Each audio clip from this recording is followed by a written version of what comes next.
One of the greatest obstacles to crafting health and wellness is identifying and controlling inflammation.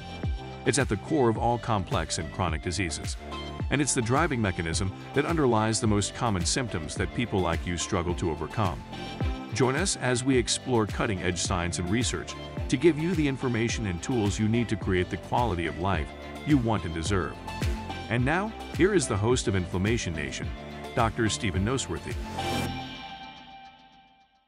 Hey guys, it's Dr. Noseworthy. We're back again for another episode of the Inflammation Nation podcast. And I have to apologize. Well, I don't know if I have to apologize. I feel like I do. I've been absent for about a month or so, pretty much the entire month of April, I think a little part of March as well. And it wasn't intentional. My wife and I had some traveling to do. Some of it was business and work related. Some of it was seeing family. We had new babies or grandbabies being born into the family. And we also had some, what turned out to be okay, but initially was some very potentially scary health issues happening in family members. And that just simply took me away from a lot of my normal and routine things, including the podcast. So if you've wondered where I've been over the last month or so, that's where I've been. Still here, just not online on the podcast. So here we're back, and we're talking still about this idea of a functional hierarchy. And if this is the first episode that you're dropping into, functional hierarchy basically refers to this idea that certain systems or functions in your body that underlie either your health or your dis-ease and your dysfunction. There is a hierarchy of function in that there are some things that are more important than others. And so again, if this is the first episode you're dropping into, back up a few episodes where we start talking initially about the functional hierarchy and start developing this concept and giving you a framework to think. And the whole point of this is to recognize that when you're unwell, usually it's not just one thing, usually it's multiple things, and they tend to intertwine. But the question comes is, if you have several things going on at the same time, what is it you try to fix first? And that's the functional hierarchy is there, and it serves as kind of a guidepost, if you will, to say, okay, if you have problems A, B, and C, B is important, C is important, but A is the most important. Let's start working there. That's what this whole concept is about. So the topic today, and this is to try to go back and pick up the line of thought that we had right up to the point where I had to take the break. And so today we're going to be talking about metabolic flexibility and fat, dietary fat as a fuel source. I guess we could even say body fat as a fuel source, because you can certainly break that down, and the fatty acids generated by that are an adequate and ready fuel source for pretty much all types of functions. Not all, but many. But let's start with this idea of metabolic flexibility. This is a term that has, I guess, appeared in the last 5, maybe 7 years or so in the social media, the internet sphere, the blogosphere, YouTube, but it's been in the medical literature for longer than that. And initially, the concept of flexibility was studied in the context of people who had high blood sugar, insulin resistance, prediabetes, and diabetes. And it was talking, basically the concept speaks to the adaptability of the human organism to create energy or to shift its physiology based on demand. And so metabolic flexibility means that you're flexible. You can do this or you can do that. And you can do them with equal efficiency whenever the cause arises. Now, the reason why I start by stating that as kind of somewhat of a quasi definition is because invariably when people talk about metabolic flexibility, they typically talk about that as just simply the ability to burn fat as a fuel source. And I certainly understand why they say that, but they're kind of ignoring burning glucose as a fuel source as well. And somebody might say, well, Doc, pretty much everyone's running a glucose or a carbohydrate-based metabolism, or maybe I should say carbohydrate-dominant metabolism. So the issue isn't really burning carbs as a fuel source, because that's what most people are doing, especially in the standard American diet. The issue is whether or not we can burn fat as fuel. And this is the loss of this concept or function of metabolic flexibility as it relates to fat as a fuel source really relates to increased rates of obesity, but more particularly in circumstances where people want to lose body fat, but they can't for one reason or another. And there's many different reasons why someone may struggle to lose body fat and change their body composition. One of the reasons is this loss of metabolic flexibility. But to be, kind of scientifically honest and technical, metabolic flexibility means that you can burn either fat or carbohydrates or glucose as your fuel source based on your activity and your demand.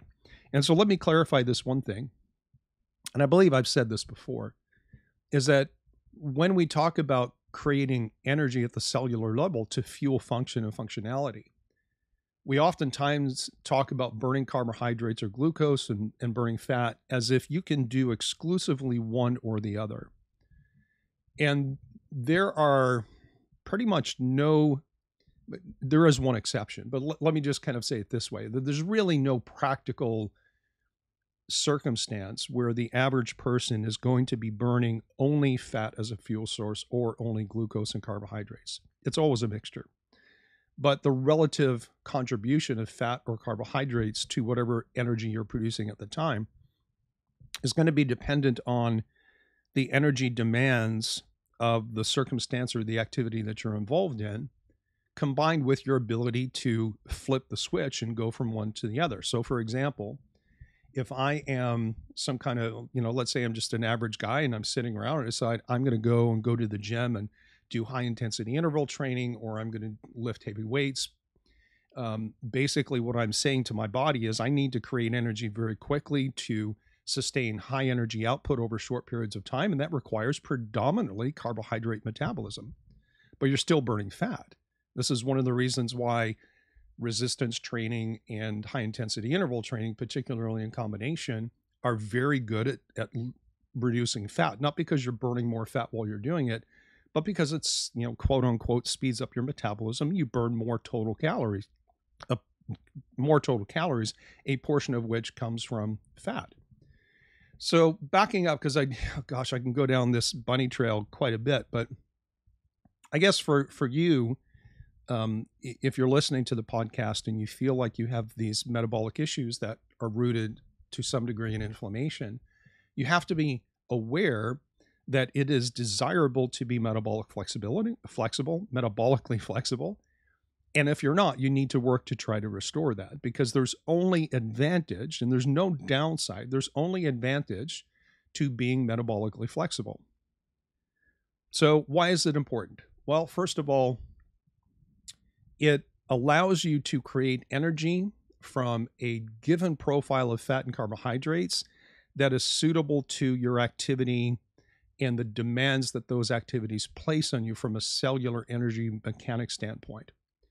So it is how you fuel function, being able to switch between fat and glucose metabolism. When you lose metabolic flexibility, in general, what that means is you do lose the ability to burn fat as a fuel source to a certain extent. That locks you into carbohydrate metabolism, along which comes the increased risk of metabolic disease associated with high blood sugar states. And again, that would be the whole spectrum between insulin resistance, prediabetes or metabolic syndrome, and then full-blown diabetes, particularly type 2 diabetes. When you have metabolic flexibility, you diminish your risk of developing those things. So it's not really just about, hey, burning fat for fuel, losing body fat, looking, feeling good. That's all part of it. A lot of it has to do with reducing the risk of these high blood sugar states. And when you do that, you reduce the risk, number one, of inflammation, because that's a pro-inflammatory state. You also reduce your risk for developing obesity and cardiovascular disease, and that would include things like heart attacks and stroke. So it's absolutely relevant to short-term health concerns. It's also relevant to long-term health care concerns when you start thinking about longevity, or what's commonly called health span right now, which is being healthy over a long period of time. So one of the questions, if we can kind of leave it there and say, okay, I have a loose understanding of what metabolic flexibility is, how do you know if you have it? How do you know if you've lost it? Well, let's confine ourselves to a version of metabolic flexibility that's really only concerned about whether or not you can tap into fat as a fuel source. And what that means basically is that if you deprive yourself of carbohydrates, either because you omit carbohydrates or you reduce carbohydrates, or maybe you go on some kind of a fast, whether it's a short-term 16-hour fast that's commonly practiced right now, or maybe you do some kind of extended fast over maybe 2 or even 3 days, which again can have a lot of different metabolic advances or advantages. But if you drop out your carbohydrates to one extent or another, we would expect your body to be able to go, okay, you're not feeding me carbohydrates, so I can do one of two things. I can manufacture glucose on my own, and this is your body's intelligence speaking. I can manufacture glucose on my own, and the liver can do that through a couple of different mechanisms. Gluconeogenesis is the primary one. Or we can do glycogenolysis, which is breaking glycogen down to create glucose. Or we can tap into body fat stores, or if you're just dropping out carbs, but you're still eating and you're consuming dietary fat, maybe we can use the fatty acids that are coming in from the diet. And then we, again, switch. Basically, that's a strong influence over whether or not you should or should not be burning fat as a fuel source. Just simply reduce or drop out your carbohydrates. And so people who do not tolerate fasting very well, meaning it's a real rough and bumpy ride, and they usually abandon it pretty quickly because they feel like crap. People who have to eat frequently, maybe every couple of hours to quote unquote keep their blood sugar up. People who destabilize after a night of overnight fasting, like you just, eat dinner at night and you go to bed and you wake up in the morning and you're not functioning very well, particularly if you haven't slept and you've been waking up frequently. These are all potential signs that you have lost your metabolic flexibility. But I would tell you that the hallmark symptomatology, not the symptomatology, but the hallmark circumstance that would say to you that you've lost your metabolic flexibility would be the inability to tolerate or quickly adapt to low carbohydrate intake or fasting, which would include zero carbohydrate intake. That's the main issue. And so if you fall apart when you don't eat a certain amount of carbs, if you fall apart when you try to fast for more than 14, 16 hours, if you would never, ever again think about doing a full day, 24 or 48 or 72-hour fast because you don't function and you feel worse, you have lost your metabolic flexibility. And I would say it's incumbent on you, if your goal is to be healthy and in metabolic control or balance and control, it is incumbent upon you to be able to develop that capacity. Don't just ignore it. And a lot of times what we'll do in the short term, let's say I have somebody that I'm working with in my one-on-one practice. If they tend, in fact, I have this as a question on my intake form, what was have you ever fasted and how did it make you feel?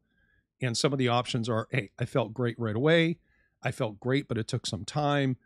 Like I initially felt bad, but then after a day or two, I felt great. Or I fell apart. I'll never do this again. And those are not like literally the options, but that kind of gives you an idea of what the question and the potential answers are trying to communicate to me as a practitioner. So when someone doesn't tolerate fasting, my first goal is to find the lowest carbohydrate intake that they can handle and still function on it. And I don't care what the number is. If it's 120 grams of carbs, that's their starting point. I don't care. If it's 52 grams of carbs a day, I don't care. All I want to know is what's the lowest amount of carbs that you can consume and still function fairly well on. And then over time, let's start to lower that and get you to the point where you can go, say, from 100 grams of carbs a day to 75 grams of carbs a day and still function, down to 50 grams of carbs a day, down to 30 grams of carbs a day. And if you decide at some point you want to try carnivore, where you're eating 0 grams of carbs a day, I'm perfectly fine with that, as long as we have a rational reason to do it and as long as you're functioning well. So there are some people who do function better with some carbs in their diet, but understand that from a true physiological standpoint, you should be able to tolerate 0 carbs. And I'm not saying that that's what you should be doing, but you should have the capacity to do that. And again, no circumstance reveals your capacity or your potential for metabolic flexibility more than going low carb or going keto, or more specifically trying to do some kind of an extended or a prolonged fast. So let me summarize, and then I'm just going to give you a list of things that causes a lack of metabolic flexibility. And we'll kind of finish with that as we get back into the routine of doing podcasts again. So the summary is this: metabolic flexibility is a highly desirable feature of human physiology, health, and wellness. You want your body to have the ability to switch the relative contribution of fat as a fuel source or carbohydrates as a fuel source on demand. Meaning, if I engage in some activity that needs more carbohydrate power type output, I can do that. But if I'm engaged in some activity that requires more efficiency in fat as a fuel source, whether that's dietary fat or body fat, then I need to be able to do that. If I lose my metabolic flexibility, it means that I've lost my adaptive capacity. And that's really what metabolic flexibility is.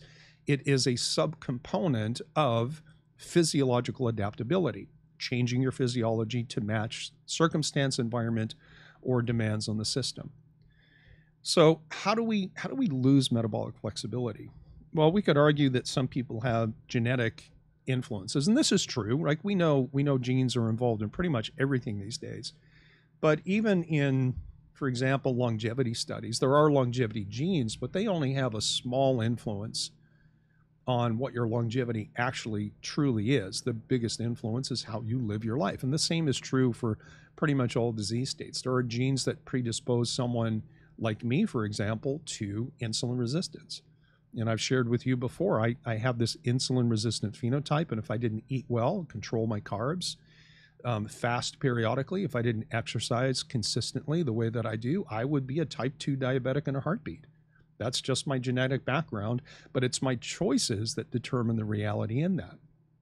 So yeah, genes are on the list. Let's just check that off and move on to other things. One of the big things is having chronically high insulin from carbohydrate dominant diets, especially when you're combining that with a sedentary lifestyle and low protein and healthy fat intake, right? So you're just basically sitting around eating carbohydrates, and unfavorable ones at that. That's probably the quickest way to develop a lack of metabolic flexibility, because what you're doing is you're teaching your body all you need are carbs. That's all you're going to get is carbs. And we're not even going to engage in activities that might require a relative increase in fat as a fuel source. Another way to develop lack of metabolic flexibility is kind of related, because I said, sedentary lifestyle, lack of exercise. But one of the big reasons why people become metabolically inflexible is a lack of glycogen storage capacity. Now, I've mentioned glycogen. I've spoken about it before. Glycogen is, let's call it the storage form of glucose. So inside your cells, glucose basically exists in this great big polymer with thousands of different glucose molecules all linked together in some kind of a complex polymer chain, if you will. But the more glycogen you can store, the more glucose you can use. And this is predominantly tied to how much muscle that you have. And closely related to that is a presence or an absence of types of exercise that actually teach your muscles to use glucose as your primary fuel source. And what is that? That's like your high intensity stuff and resistance type training that requires your muscles not just to generate power, but to generate power within a certain spectrum. And that would be kind of to the high to the medium intensity range. So let me back up and just summarize that, because there was a lot of science compressed into a couple of simple statements that I just want to make sure I'm communicating this properly. The easiest way to develop a lack of metabolic flexibility or to become metabolically inflexible is to sit around and eat carbs, don't exercise, allow yourself to have high glucose and high insulin, lower your protein intake, allow your muscles to atrophy, and don't use them in ways that require carbohydrates. That is basically the way that you become metabolically inflexibility. And that's really cool, because it gives us an antidote, if you will, that if you are metabolically inflexible, how do you develop it? Well, you cut out the carbs, you get your insulin levels down, you make sure your protein intake is adequate, and then you start doing things like resistance training to add muscle so you can store more glycogen and use carbohydrates more efficiently. And you train your muscles to use carbohydrates in that manner. And what ends up happening over time is that if you add more muscle, become more physically active, and teach your body to be more efficient at using carb as a fuel source, inevitably you also tap into your ability to use fat as a fuel source as well. And so these two are intimately linked together. Now we can throw a couple of things in there, and I'll just add these to the list, and we'll close it out for today. Is this, hey, let's get back into the swing of things with podcasting. But in addition to your carbohydrate levels, your insulin levels, your muscle mass, your glycogen storage capacity, and the profile of your physical activity and the demand it places on your body, things like stress chemistry, your cortisol levels, your sleep quality and quantity also have an impact on this, as well as endocrine disrupting chemicals that have impact on hormones like insulin. For example, plastics or BPA is one of the things that we're all exposed to that can have a negative impact on insulin sensing mechanisms, or let's say nutrient sensing mechanisms, and start to disrupt these energy control pathways. All right. Seems like I was rambling just a little bit, but that's fine. We're just kind of shaking things out and getting back into the habit of doing these podcasts. So stay tuned. I don't have anything on the horizon right now, at least that I can see coming. That's going to take me away from the microphone, for the next couple of months or so. I do have some travel as we head back through the eastern United States to get back to Canada. We're spending the summer back there with my family again, and we'll be there through the summer and then at least part of the fall. But we'll still be online. And so thanks again for listening. Thanks for understanding that life sometimes happens, but we're back. This is the Inflammation Nation, and we'll see you next time.